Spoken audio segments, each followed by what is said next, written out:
네, 전남 도당위원장 김승남입니다.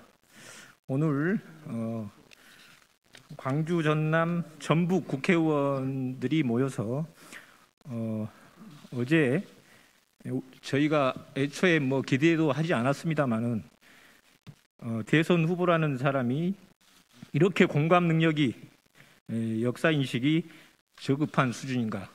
우리 광주, 전남, 전북 의원들이 분노하지 않을 수 없습니다.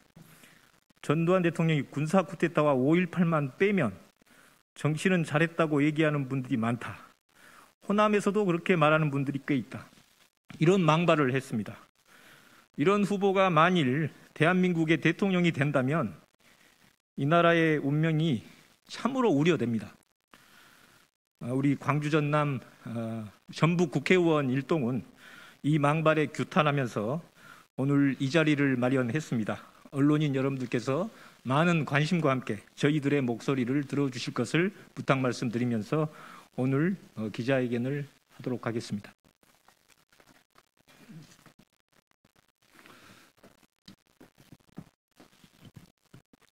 전남 여수시 을 출신 더불어민주당 김혜재 의원입니다.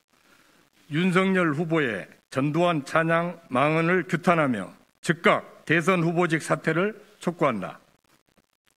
국민의힘 윤석열 예비 후보가 어제 부산에서 전두환 대통령이 군사 쿠데타와 5.18만 빼면 정치는 잘했다고 얘기하는 분들이 많다.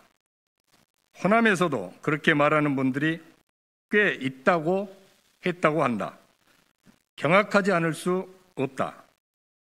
이는 아직도 생존 중인 5.18 피해자와 가족들, 나아가 상식이 있는 대한민국 국민에게 결코 해서는 안 되는 망언이다. 지난 7월 윤석열 후보는 5.18 묘지에 참배하며 눈물을 연출했고 10월에는 5.18을 잊지 않겠다고 적어 내렸다. 과거 윤 후보가 민주정부의 검찰총장일 때는 광주 민주화 운동의 역사적 의미와 민주주의를 위한 희생정신을 새기라고 말했다. 또한 청년 법학도 윤석열은 5.18 모의재판에서 전두환에게 헌법을 침해한 중대범죄라면서 사형을 구형한 적도 있다. 과연 윤석열 후보에게는 무엇이 진심이고 무엇이 진실인가?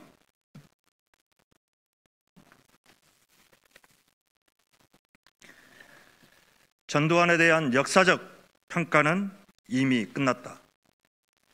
96년 YS 정부 당시 법원은 12.12 군사반란 및 5.18 광주 민주화 운동에 대한 유혈 진압, 상관 살해, 내란 목적 살인, 뇌물 등의 혐의로 전두환에 대해 무기징역을 판결 확정했다. 또한 항림사건과 불임사건, 부산 형제복지원 사건, 삼천교육대 및 6월 항쟁에 이르기까지 전두환에 의해 자행된 군사독재 정치의 암호는 역사에 기록된 것만으로 차고 넘친다. 정상적인 역사를 배운 사람이라면 전두환의 만행에 대해 자유민주주의 체제에서 절대로 따르지 말아야 하는 반면교사로 기억하고 있다. 또한 민주주의를 짓밟고 학살을 자행했던 헌장사상 최악의 반민주적 대통령으로 평가한다. 그럼에도 불구하고 잘못된 권력욕에 사로잡힌 윤석열 후보의 전두환에 대한 찬양 망언은 윤 후보가 군부 독재의 후예임을 스스로 자임하는 것이며 천박한 역사인식에 기인한 것임을 스스로 증명하는 것이다.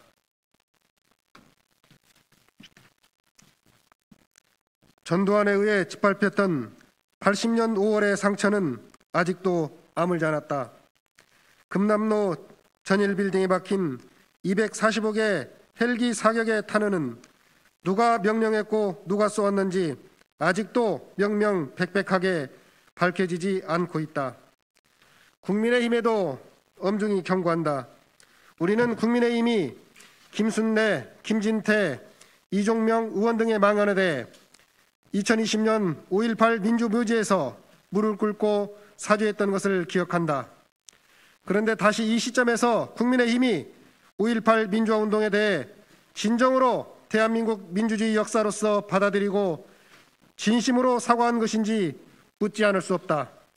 국민의힘은 윤석열 후보의 망언에 대해 공당으로서 책임을 지고 사과하고 다시는 이러한 사태가 벌어지지 않도록 재발 방지 대책을 마련하길 촉구한다.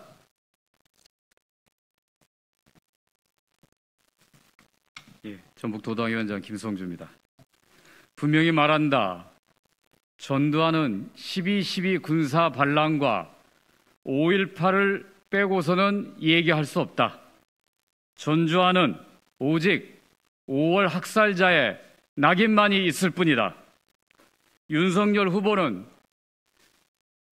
호남 평해와 국민을 우롱하는 망나니적 망언에 대해 즉각 사죄하고 후보직 사퇴를 촉구한다.